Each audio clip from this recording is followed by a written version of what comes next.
demo animation of suspended basket working for bridge construction by Zhejiang Xingtu Bridge, Temporary Steel Structure Engineering Company Limited. Preparations before working. Once the suspended basket is assembled, thoroughly check the following items.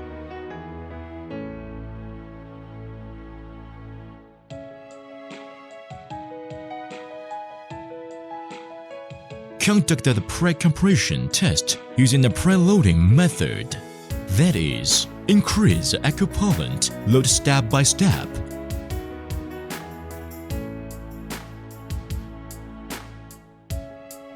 After pre-compression, adjust the foam elevation and pour concrete into one block of the first bridge section.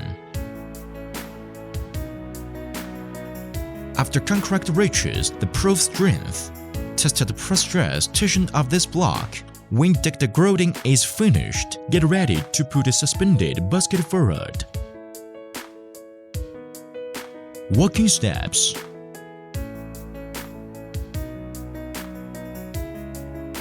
Lower the rear booms of the bottom bracket synchronously. Then the front booms to remove the bottom bracket from the bottom of the box girder.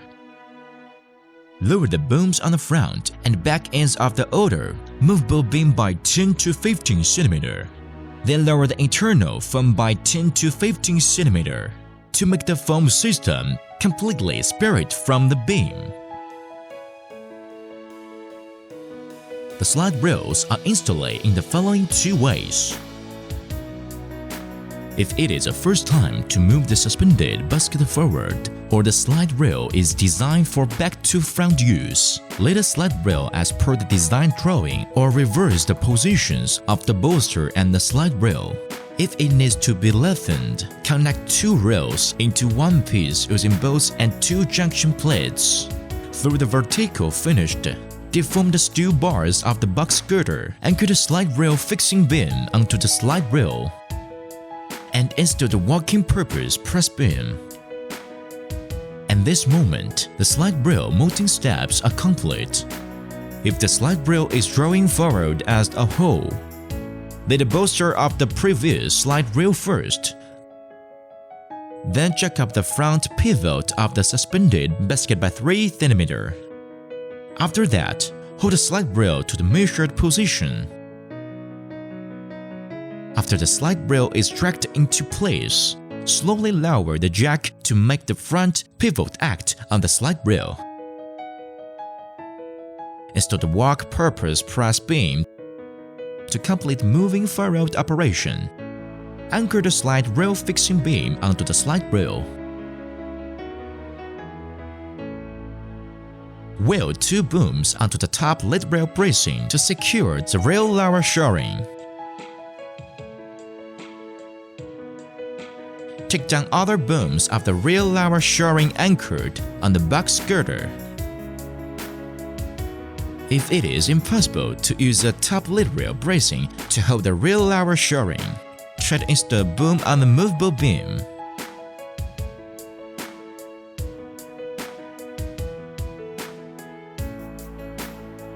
Hammer up the boom of the railing hanger on the box girder to make the two cans of suspenders on the back end of the movable beam under stress. Loosen the boom of the bearing hanger when adding load to railing hanger. Slowly loosen the rail anchor rod of the main truss by placing 22T jack screws on the rear anchor fixing beam. Fasten the slide rail using reverse buckles. Then check the reverse buckles and the slide rail for tight coupling. After the reverse buckles are fully stressed, take down the jack screw. Loosen and remove the rear anchor rod from the platform at the back end of the other movable beam and the box girder.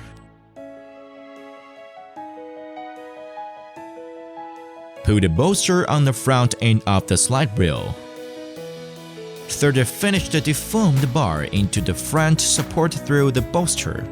Next, place a center hole jack on the back end of the front support. Fasten it onto the finished steel bar with the screw cap. Then connect the jack to the oil pump. Use the top of the walking device to push the suspended cradle forward. When the reverse buckle moves to the slide rail fixing beam, first put the slide rail fixing beam behind the reverse buckle. Then remove the front fixing beam of the reverse buckle.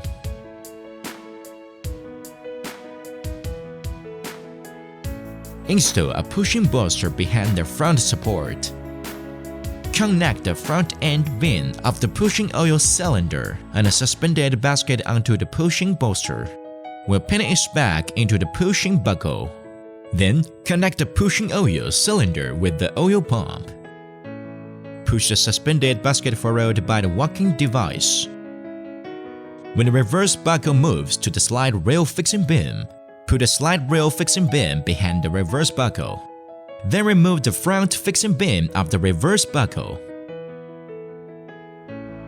After the suspended basket is moved in place, install the rear anchor rod and the rear boom of the bottom bracket. Turn the boom of the movable beam to make the bearing hanger under stress. Loosen the traveling boom and adjust the foam position and elevation. Pour correct into the box girder of the cantilever section. After that, move the suspended basket forward again. Removal of suspended basket. After the last section is concreted and stretched, take down the suspended basket. First, remove the lower beam platform. Lower the bottom bracket by 1.5 meters beforehand. And manually dismantle the platform by standing on the bottom foam. Next, disengage the platform on the side of the bottom bracket. Then, remove the platform of the front upper shoring. Lift and remove the main truss passage and the access ladder.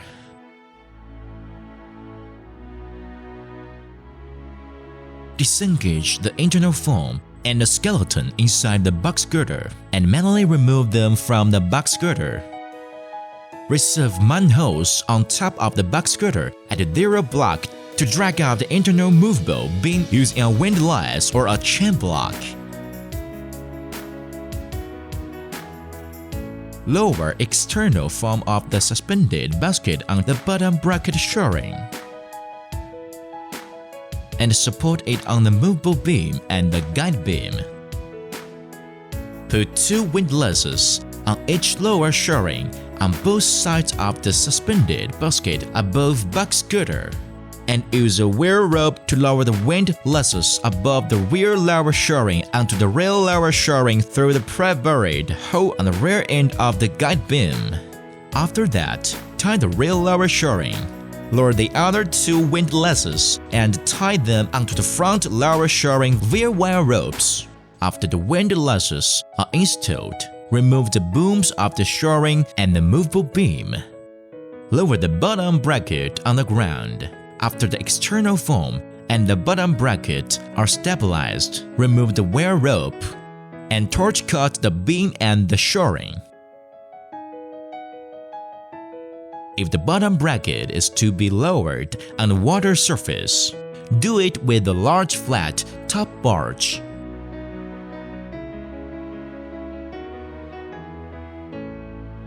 Remove the boom and bolster mounted on the front upper shoring, and disconnect the main truss from the front upper shoring.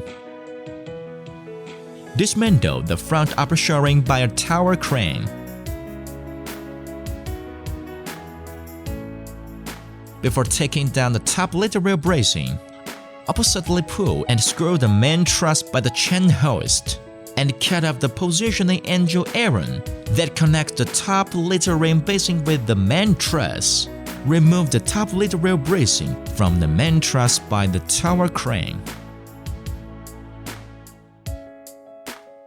Lift and hold the main truss using the tower crane or a truck crane. Disconnect the main truss from the front pivot and the reverse buckle. Remove the rear anchor fixing beam and slowly loosen and chain hoist. After the main truss is steadily lifted up, completely release the chain hoist. Place the main truss on the ground, knock off the quarter, and disengage the members one by one.